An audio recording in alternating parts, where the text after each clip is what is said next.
예, 안녕하세요. 저는 당동교회 팀장을 맡았던 16기 유상필 집사입니다.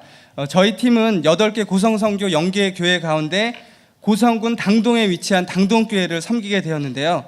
예, 제가 링딩동은 들어봤어도 당동이란 말은 처음 들어봤습니다. 예, 제 유모도 한번 영접해 주십시오. 예. 아무래도 교회에서 처음으로 하는 국내 선교다 보니까 일정이 갑작스럽게 잡히게 됐고 가는 그날까지 계속해서 인원들이 등록되면서 모든 게 좀 낯설었습니다. 그리고 사실 저희 가정도 처음부터 이 고성 선교를 계획한 것이 아니었고요. 원래 제 딸이 8살이라서 초등부 들어가니까 이제 일주일 정도 가족 여행을 갔으면 좋겠다라는 생각을 했는데 그때 고성 선교가 잡히게 돼서 야, 2개 다 갈 수도 없고 이거 놔두고 저희 가족여행만 가면 큰일 날 것 같아가지고 하나로 합쳐서 가는 게 하나님의 뜻이겠거나 생각해서 같이 가게 됐습니다. 처음부터 팀장도 아니었고요. 어르신들은 다 있지만 그 초등부 아이들을 모아보니까 초등부 아이들은 구만교회에 다 집중을 했고 어린 아이들은 이제 당동교회에 집중을 했는데 저희 아이들이 4살, 6살, 8살이니까 이제 제가 아이들이 많아서 이제 일단 먹고 들어가잖아요. 그래서 이제 당동교회에 팀장으로 섬기게 됐습니다. 그러니까 처음부터 이제 처음 급하게 일정이 잡히니까 제일 어려웠던 것이 개인적으로는 이 포지션을 잡는 거였어요. 지금은 갔다 오니까 너무나도 단순하지만 출발 전까지도 계속 영계교회가 늘어났다 안 늘었다 어떻게 해야 되나, 그리고 이게 수련회로 아침 저녁 은혜 받고 선교지 땅 밟기 하고 오는 것인가, 아니면 이거를 영계교회랑 본부교회가 있는데 이걸 흩어져서 어떻게 해야 되나, 딱 정해놓고 시키는 대로 하면은 쉽겠는데 아직 뭔가 낯선 상황이었기 때문에 이걸 어떻게 포지셔닝을 해야 되나, 그게 제일 개인적으로 어려웠던 것 같고요. 일단은 기도하는 가운데 하나님이 집중하게 만드셨던 것 같습니다. 그래서 결론은 각계전투다라는 결론을 내리고 그 지역의 특성과 당동교회가 처한 형편에 따라서 그 목회자분이 우리가 갔다 온 다음에도 계속 힘을 낼 수 있도록 그 교회에 맞는 맞춤 선교를 해야 되겠다라는 결론을 가지고 나름대로 조사를 했습니다. 저희가 갔던 이제 당동교회 그 지역에는 아이들이 한 100명 정도가 있더라고요. 그리고 아무래도 시골이다 보니까 한 50명 정도는 서울로 거꾸로 유학을 보내는 거예요. 그래서 친척이나 거기 서울에서 사교육을 받고 나머지 50명 정도가 거기서 머무는데 그 50명 정도에 한 25명 정도는 학교에서 방학 중에 운영하는 방과 후 수업을 듣고 나머지 절반은 학원을 전전하면서 사교육으로 뺑뺑이를 돌리는 그런 실정이었습니다. 왜냐하면 그 지역의 특성이 중요한데요.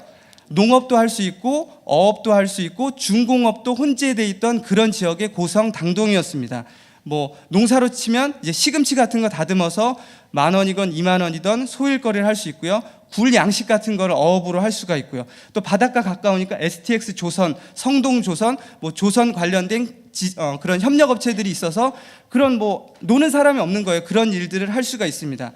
그리고 처음부터 거제도나 울산처럼 아예 지역이 서울보다 잘 사는 동네였으면 아빠가 가서 벌고 엄마가 내조할 텐데 또 지역이 이것도 아니고 저것도 아니니까 약간 불안하잖아요. 그래서 STX 조선이 법정 관리 들어가면서 몇천 명이 잘려서 휘청거리고 성동조선이 큰 대형 선박을 유치하니까 수많은 사람들이 그것 때문에 몇 년 동안 먹고 살고, 그러니까 지역적으로 굉장히 기복이 심했던 그런 동네였습니다.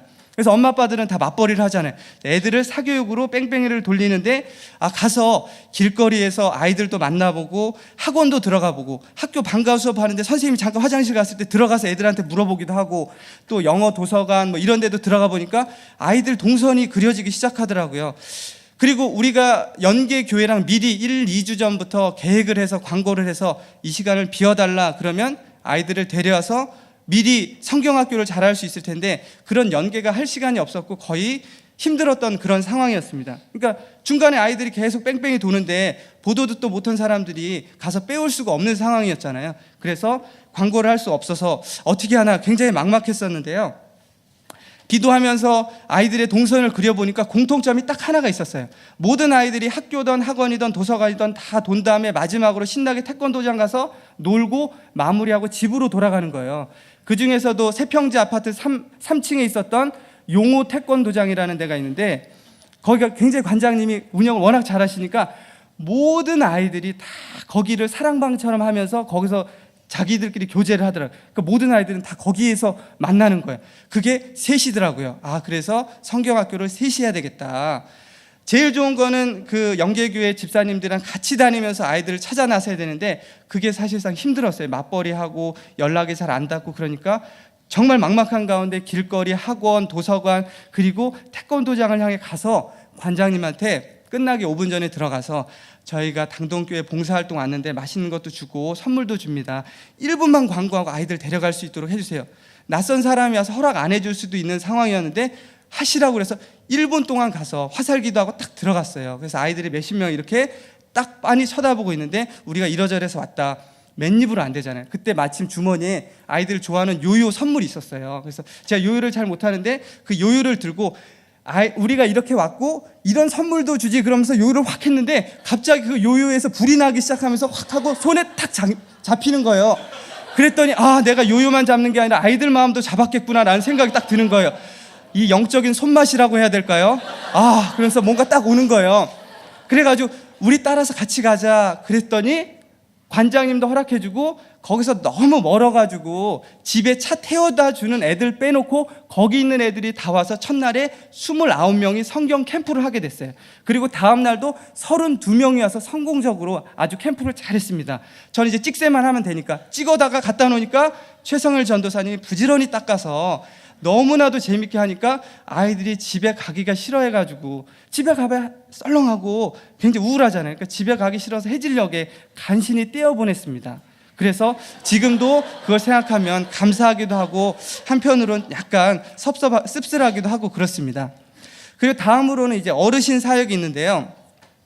여기도 마찬가지로 장결자들 그리고 그 장결자 이웃들 현지 교인들과 연계해서 같이 다니면서 그들을 찾아오면 좋은데 그게 잘 안 되니까 어르신들은 결국 할 수 없이 마을 회관을 중심으로 해가지고 그분들을 데려올 수밖에 없더라고요. 그리고 저희는 가서 전하는 것도 중요하지만 가서 마사지도 하고 영접기도도 하지만 일단은 교회로 데려와야 되겠다는 그런 생각을 했어요. 거기서 전하는 것과 교회로 데려오는 것, 민들레 호시처럼 날리면 어디선가 꽃을 피겠지만 저는 한 번이라도 교회로 아이들을 어르신들을 데려와서 교회에서 직접 부딪히면서 복음을 전하고 기도해 주는 것이 중요하다는 그런 생각을 해서 데려오려고 했습니다. 그래서 마을회관을 서너 군데를 다녀보니까 결국은 거기도 한 3군데 정도가 잘 되더라고요. 거기도 까칠한 어르신이 있으면 절대로 안 가고 화기애애한 분위기가 있어요. 거기서 어르신들을 모시면 한 50명 정도가 오겠다라는 생각을 해서 다음날 마흔잔치를 크게 하고 허남일 집사님이 노방팀을 이끌고 무조건이야 그 노래도 부르면서 마을잔치를 하기로 했습니다. 그래서 다음날 부푼 꿈을 가지고 애들처럼 데려오겠다라고 생각을 했는데 참 거기서는 좌절을 많이 맛봤어요.